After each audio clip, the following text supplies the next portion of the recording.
early All voting right. in Nueces County jumped from about 18,000 ballots in 2022 to more than 30 ballots, 30,000 this year. What does that mean to you?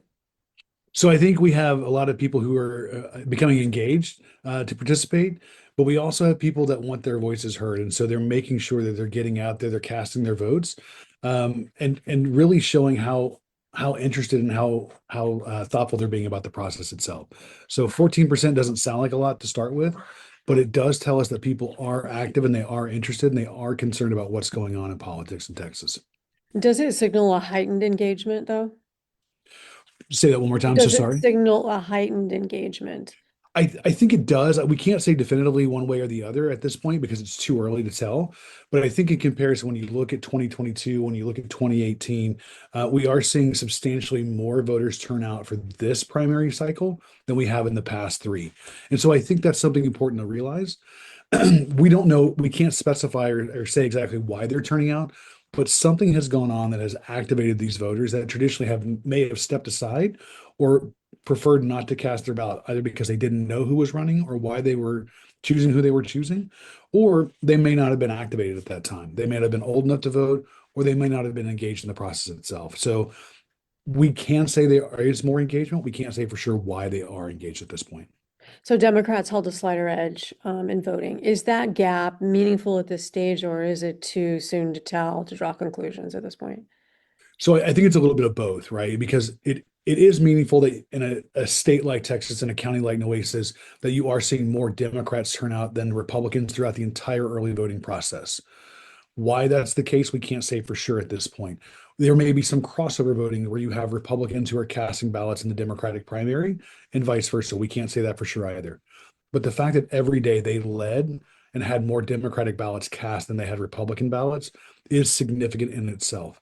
And again, um, not to say it is significant or it's not significant at this point, it's too early. But the fact that the Republicans trailed the Democrats across the state of Texas by almost 200,000 ballots in the primary early voting season is also indicative of how people are feeling in terms of turning out to make sure their voices are heard in this election cycle.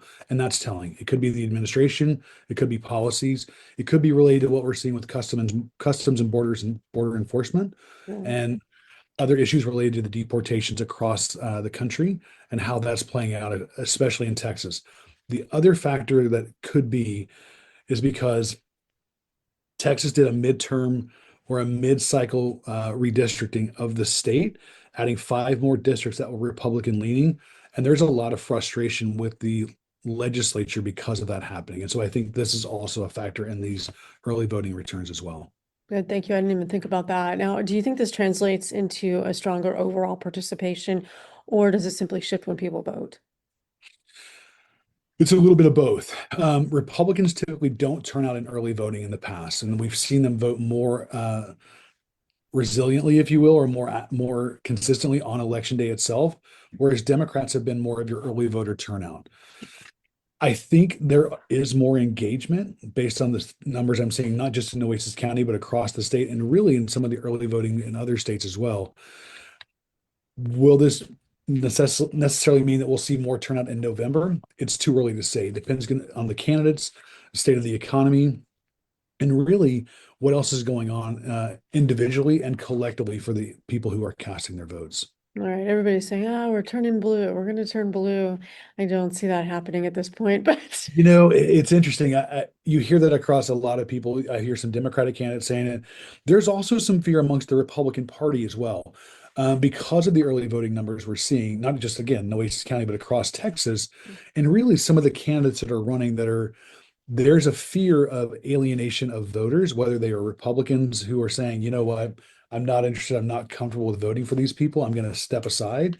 Or if you activate the Democratic voters because of the choices that the Republicans are making, or because they want to make sure that their voices are heard.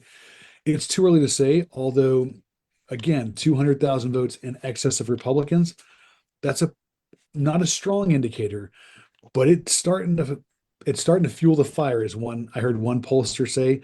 The fact that you're seeing that many Democrats or potential Democrats turn out this early, that could mean something more is coming. We don't know what yet at this stage.